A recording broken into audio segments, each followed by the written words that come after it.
akkam jirtu fayyaa keessanii nuti jirra galata waaqa bagana taatanii baga jiraatanii jecha ara deebi'ee dhufee jira guyyaa kaleessaa fiduun hojjenni sababni isaa namni janne yaa waguma sirraa yoon olu si yaadu sin sakkana yaaddan abdiin qaba haramoo deebi'ee dhufee jira bagana gaa walitti deebinee jecha kuchinaa keessan jira maal jechuuf oonaan jettan qalbii keessan bakka tokkollee toon keessan viidiyoo nasinii gabaabsa laayikii gochuun akka xumuraatti ona wajjin turtan rakkoo qaban rakkoo tokkollee hin qabu. Annaa maal hojjechuu siidanii qocqocaa fi shunkurtii adii hojjetachuudhaaf yaa'u isaan kun mana keessatti baay'ee akka nama barbaachisan isin hundi beektu miti keessattuu shunkurtii adii fi jinjibilli yeroo shiroo hojjetatan yeroo wanta tokko tokko hojjetatan yoo daakamii taa'ee baay'ee mi'aan isaallee akkasumallee hojii namaa qallabsiisuu fi baay'ee bareeda. Malee nama quncisanii xaq goonii keessa buusan namatti hin tolu jechuudha. Kanaafuu hojjedhee firiijii keessa kaawwachuu fi kun hunduu ayyaana Faasikaanii wal qabatee akkasuma sargii keenyaaf wal qabatee baay'ee hojjennee turre hin dhume yeroo manaa dhufu namatti hin tolu. Suusiin isaanii qabee akkasuma qocqocaan illee baay'ee tokko namatti tola jechuudha. Nyaachuun isaa warri beektan beektu warri hin beekne immoo akkamitti akka hojjetamu maaltu akka itti dabalamu as gubbaa irrattis immoo maaltu akka argamu hunda isaa tokko lamaan isinitti millees daakuu hin deemaa jechuudha. Kotta waluma na hojjenna. Firiijiin immoo xiixaa jira yoo sagalee isinitti rabbashe hin beeku. Akkuma asirratti argitan wantoota asirratti argamu kana kamiif kamtu akka walitti dabalamu isinitti himaa jechuudha. Kamiif kamtu akka walitti dabalamu kuni qullubbii adii quncisee miicee maal godhee goosee sirreessee jira. Kana faana walitti daaka. Kunoo zinjibila ishee kana wajjiniin jechuudha kun qullubbii adii fi zinjibila walitti daakuu fi bakka tokko kan naqee fi waluma fakkaata waan ta'eef oma rakkoo hin qabu. Kunoo isaan kana lamaan qofaatti daaka jechuudha. Rondaa kun ilaaltu sirriitti isaan kana lamaan qofaatti daaka. As immoo yeroo deebinu kuni qaaraadha. Qaaraa miicee kukkutee haala kanaan qopheessee jira. Kun immoo qocqocaa jechuudha.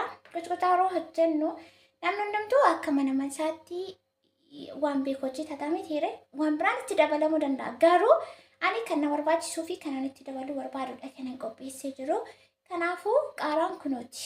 Haala kanaan miicee kukkutee qopheesseetiin jira. Itti aansee qocqocaatti shunkurtiin adiin hin dabalamu ittiin hin dabalama kunooti jechuudha. Inni kan biraan isheen kun immoo maali yoo jettan dimbilaala. Kunooti dimbilaala jechuudha kun.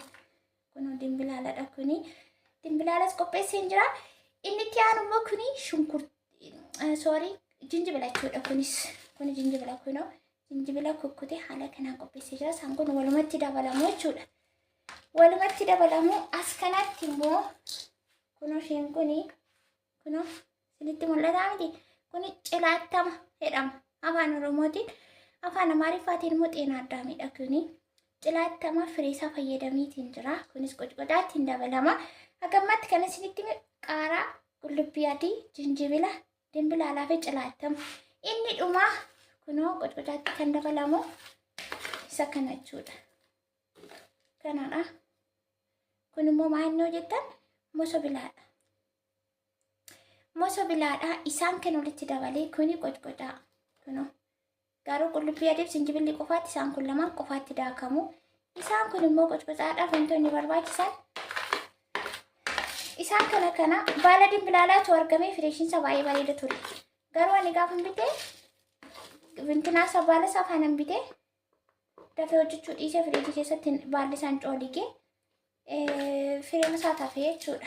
Akkasuma gogaas ji'aas hin jedhamu jidduu magaleessa.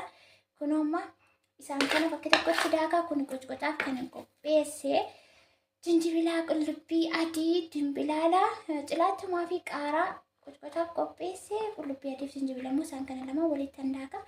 Amma kallattiimaan gara daakuusaatti dabarra akkam akka ta'e waliin hordofaa laayikii godhaa akkasuma sabiskiraayib gochuu isin raaffatina.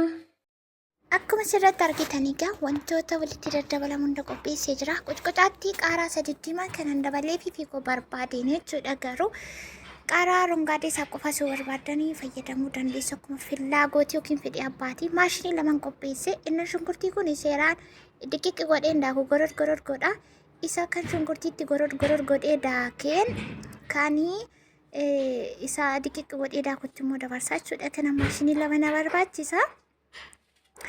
Jalqaba kanan daakuu zinjibilaa fi qullubbii adiidha. Maaliif qocqocaan wantoota garaagaraa waan of keessaa qabuuf sana dura daakuun barbaadu maashiniitti.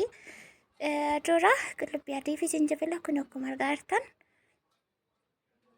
isadha kanani daakuu. Yaa maashinii kana baay'een keessan hin beektu jechuudha. Akkuma shunkurtii goror godhee madhiisa malee sirriitti diqiq godhee hin bulleessu. Kanaafuu as kana keessatti goror godhee booddee ashabootti naqa. Ashaboon sirriitti mul'isa waan ta'eef ashaboo haguma ga'e itti naqaa jechuudha. Sanallee haga ga'u abbaa masaatu beekame tiire. Anna ashaboo ergan itti naqee kuni qullubbii adii fi zinjibila qofadha. Amma qocqocaatti ganaa deebina. Amma kunoo nan daakaa jechuudha.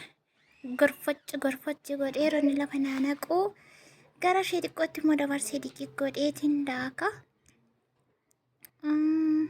Kunoo haaluma argitan kanaanii naadaa kee jira jechuudha.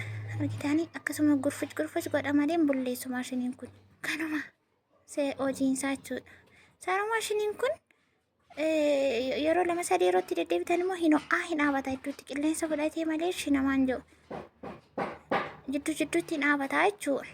Innaa akka gaaxaamiiwwan akkasii osoo mudatiin tabalaashee ittanii akka gadiin darbanne hin ho'a dafee maashinichi obsa barbaada. Yeroo ho'inni hojii isa waan ta'eef hin dhaabata waan ta'eef obsitanii eeggachuu qabdu.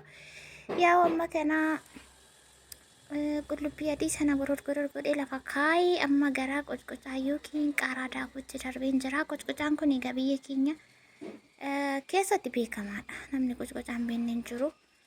Innaa yeroo faasikaa hojjedheen ture. Yeroo sana nyaata aadaa Wallaggaa cumboo babbareedaa hojjetanii turan maatiin isarratti baay'ee barbaachisa. Innaa yeroo sana mul'utti jedhee dhume. Ergasii immoo har'a borootuman jedhuuni ture bubbulee engaddamoo gabaa deemee qaaraa bitee otuman mana jiru. Har'a immoo irraan bahee jechuudha malee appitaayitii namaa banaa. Amma baay'ee tokko nama guba. Garuu yeroo firiijii keessa taa'ee turu maal jedhu baay'ee tokko namatti tola fooliinsaa. Nyaata bukkee buufatanii nyaachuun warri beektan beektu warri hin kaan immoo hojjedhaa qammasaa yookaan immoo namira kottaa qasiinan qammasiisa. Kunooti gam hundayyuu goror godhee lafa naqeetiin jira. Lamaan saayyuu jechuudha. Amma akkuma jalqabetti qullubbii adii sanatti deebi'eetiin sirriitti diqiq godhee daaka.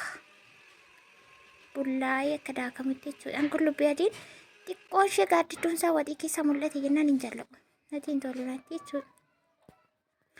Naa maashinii ishee kanatti immoo haala kanaan erga daakee qodaan itti naquu qabutti naqee saboodaa dhumarratti maal takka ta'u kun egaa akkasitti hojjetamee qulqullinni isaa eeggatee qadaadamee taa'u yeroo chiifuudha moo basmaa. Kun akka kanaatti daakee lafa kaa'e kun zinjibilaaf qullubbii adiidha. Yaa qimee wantoota tokko mana keessatti sirreeffachuun baay'ee tokko nama fayyada. Namaa turaa himmiyaa bakka waan isaa sinuun beektu miidheera baay'ee namatti tola jechuudha. Innaan nama amma yeroo waa hojjetanii haqanii qopheessan immoo waan namarratti hin barakachiisu namatti hin tolu sa'aatii nama jalaa fixaa cinqii meeqa qaba. Haaluma argitan kanaanii amma kana lamaan isaa xumuree qocqocaas daakee qullubbii adiis daakee irra keessa immoo zayitii naquun qaba maaliif hin dhuka jechuudha. Irra keessi saafabboo baasanii beektu waan ta'e waan akkasii yoo ta'e dirqama zayitiin irra keessatti ta'u qaba. Innaa walumaa galasaatti zayitii yeroo dheeraa akka nu tursiisu nu gargaara. Yoo firiijii keessa illee teenya lafallee yoo ta'e akkasuma turuu baate iyyuu zayitiin baay'ee tokko murteessaadha. Kunuuti egaa haala margitan kanaan isaan kanatti naqee amma yeroo turu kalariin isaallee bareeda jechuudha. Intinaan kun keessumattuu qocqocaan jechuudha. Viidiyoon irraa kana fakkaataa haala kanaan qopheessee kunuu firiijii keessa kachi godheetiin jira. Yoo barbaadan kottaa sinan gaabbasaa bakka jirtanitti hojjetan nyaadha. Viidiyoo biraan akka deebi'ee dhufutti baay'ee.